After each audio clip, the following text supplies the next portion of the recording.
day one of the single and double replacement inquiry lab, you worked through the reactions. So you went through and you looked at your activity series for the first set of 9 reactions, and then you looked at your solubility rules for the second set of 4 reactions. And what I want to do today is show you the actual reactions that take place when we combine these substances and see if your predictions for reaction, no reaction for the first 9 and precipitate predictions are correct.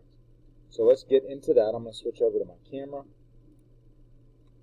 and you can see on the screen we have 3 rows, 1 for each solution, and each column is an element. So these are aluminum samples, these are magnesium samples, and these 3 are your zinc samples. So if we look at these reactions, or these rows and columns as we go through, we're going to follow the order of the sheet. So you had aluminum with hydrochloric first, and if you looked at your activity series, aluminum is above hydrogen on the list. So let's see what happens when we put hydrochloric acid. So the hydrogen is in the compound, it was lower on the list. Aluminum is higher on the list. Let's see if we can get any visible reaction to occur.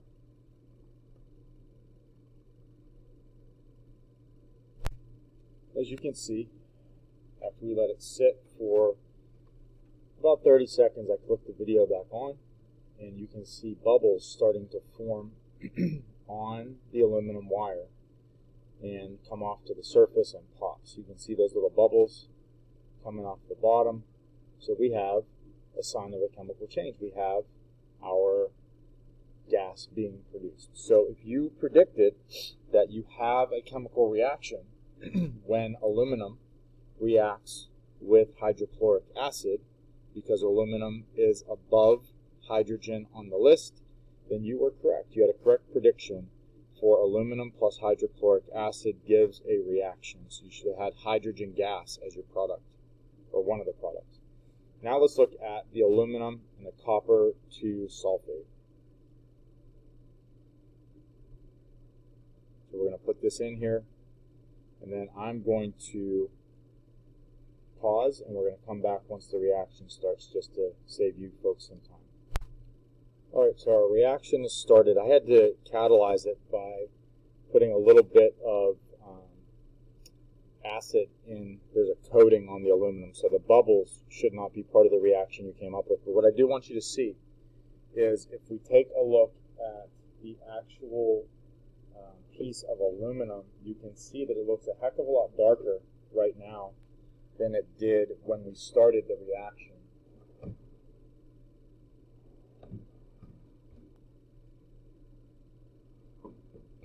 So let me grab a set of forceps here real quick.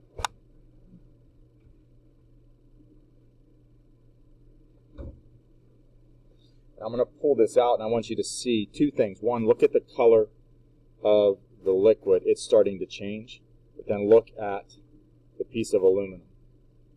And you can see that red color that is the copper on the aluminum wire. And if I kind of bounce that off in there, you'll see that that's a nice red copper color. So if you predicted that a reaction would happen between the copper sulfate and the aluminum, you were correct. Let's move on to the third reaction, which is calcium chloride and aluminum. Now in this one, the calcium is actually higher on the activity series than the aluminum is. So we should see no reaction. And we'll come back and verify this even later on once the reaction starts. So I've just covered this whole thing with the calcium chloride. And what we should notice is we should see 0 change. We should see no signs of a chemical change from anything. And we should be basically constant the whole time. Now we're going to move over to magnesium. So the next 3 trials, we're going to do the same 3 solutions with magnesium. So this first one is going to be magnesium with the hydrochloric acid. And let's try it with the weaker acid here first, the less concentrated. And we should see pretty quickly that there's a reaction. Okay, so if you predicted the reaction to take place between the magnesium and the hydrochloric acid, you're spot on. We got a massive gas release there. It would get very hot, so we have a reaction taking place. With the copper sulfate and the magnesium, let's take a look. Let's put some copper 2 sulfate on there, and let's see what we end up getting. And you can see right away, you get a reaction starts. So these two reactions that we've seen were much faster than the ones to the left. And you can see the copper starting, you can actually see a blue-green patina color starting to form in the solution here. I'm going to pause this and we'll come back once the reaction gets a little further. Alright, so we're back. The reaction's been going on here for a little while. You can see the color of the solution has definitely changed. And if you look at the piece of magnesium, you can see some flakes of that red copper on there. And you can also see the copper that's transferred onto the forceps. And you see you have some solid there that came out. You have solid copper that was produced. And your solution changed from blue, and it'll eventually become colorless. And we'll come back and take a look at that at the end. Okay, so if you predicted that a reaction would occur between the magnesium and the copper 2 sulfate, you were correct. Now let's look at the magnesium and the calcium chloride. Again, magnesium is below calcium, so we should not see any signs of a reaction. And we'll come back and look at this later on, just to verify that there really is no reaction. What you're seeing there's a little bit of gas bubbles. That's actually the magnesium reacting with the water in the solution, but you will not see any, there's no calcium that'll form with this. Calcium is higher than magnesium, so the one that's in the solution, would be the one that is more reactive, so the reaction would be, you should have no reaction. Now we're going to do the same three solutions with zinc. So we're going to do hydrochloric with zinc. And if you look at hydrogen from the hydrochloric acid and zinc, zinc is about a third, top quarter in reactivity, hydrogen bottom third, and we should see right away you're going to get a reaction. You're going to start to see a gas being released, and in that gas being released, that's verification that you have a chemical change. So if you predicted that there would be a chemical reaction between zinc and hydrochloric acid, you are correct, and you should have a hydrogen gas as your product. So zinc chloride and hydrogen gas. If we look at the copper 2 sulfate and the zinc, we'll put our blue solution on top of this guy and we'll see what happens here. I might have to put a couple drops of acid in there to catalyze this. So we'll just pause here for a second and come back once the reaction starts to move forward a little bit. Alright, crew. So it might not look like much underneath the solution, but look what happens when we pull this guy out. Look at all that copper that's forming on there. So if you predicted that a reaction would take place between copper 2 sulfate and zinc, you're right. The copper is below zinc. Zinc is more reactive, so it's going to become a solid. It's going to come out. It's going to pull the copper out of solution, and the zinc is going to go into solution. So if you predicted that you would have a reaction between copper 2 sulfate and zinc, you are correct. All right, let's look at last one here with the calcium chloride and the zinc, and let's see what happens with these guys. And again, we should have zero signs of a chemical change. You might have a little bit of bubbling because of the reaction with the water and the metal, but there is, you can see, zero sign of a chemical change happening at the moment.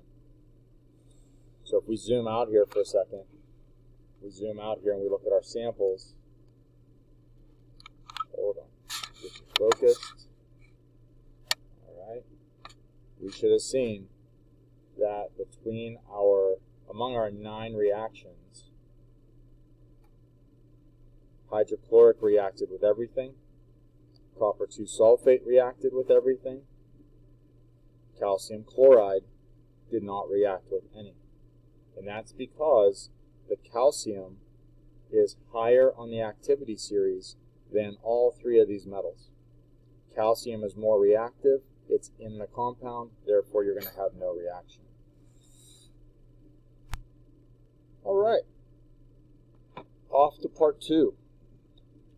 So we're going to put our iron 3 nitrate. We're going to put a few drops of that in each of those wells.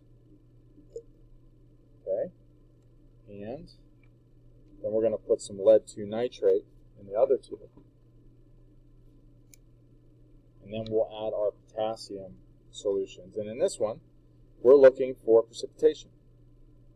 So we have our starting solutions. We have our iron 3 nitrate on the top, our lead 2 nitrate on top, on the bottom. And you can see that both of those are colorless and transparent. Also, colorless and transparent for the potassium solutions, just so that we're making sure here. Okay. Now, we're going to take the K2SO4 and put that in first. And what we're looking for is signs of a precipitate. Do we have any precipitation that's going to occur? So let's look at the reaction here. And you can see the first combination. You can still see straight through. You have zero precipitate. So you have 2 aqueous solutions on the right side. K2SO4 with PbNO3 Let's put some. Oh, look at that. We got some nice precipitate. And just to make sure we can see that, let me put an X underneath each one of those. And you'll be able to see that the precipitate has covered that X up. Okay? So we've got a precipitate formed between lead 2 nitrate and potassium sulfate. Lead 2 nitrate and potassium sulfate gave us a precipitate, and the precipitate there should be lead 2 sulfate. Lead 2 sulfate should be our precipitate. All right, and then we're going to look at the potassium phosphate with those 2. Potassium phosphate, and let's see what happens when we add that to the iron. You can see how colorless and transparent that is. Oh, we got another precipitate. So, iron 3 phosphate should be a precipitate. And let's take a look at our last one here. Our last one, which is the lead 2 nitrate and the potassium phosphate.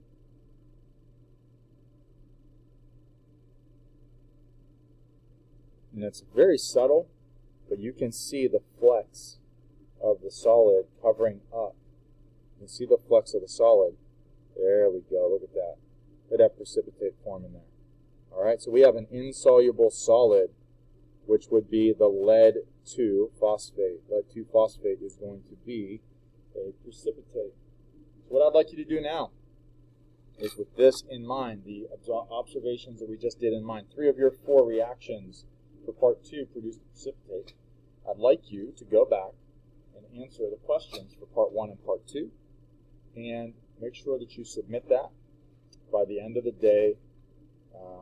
So this is day 2, we'll say day 4. So I think that'd be Wednesday for most of you. If we're watching this in future years, just look at the due date on the assignment page, and it'll tell you, or the assignment summary. All right? Okay, folks.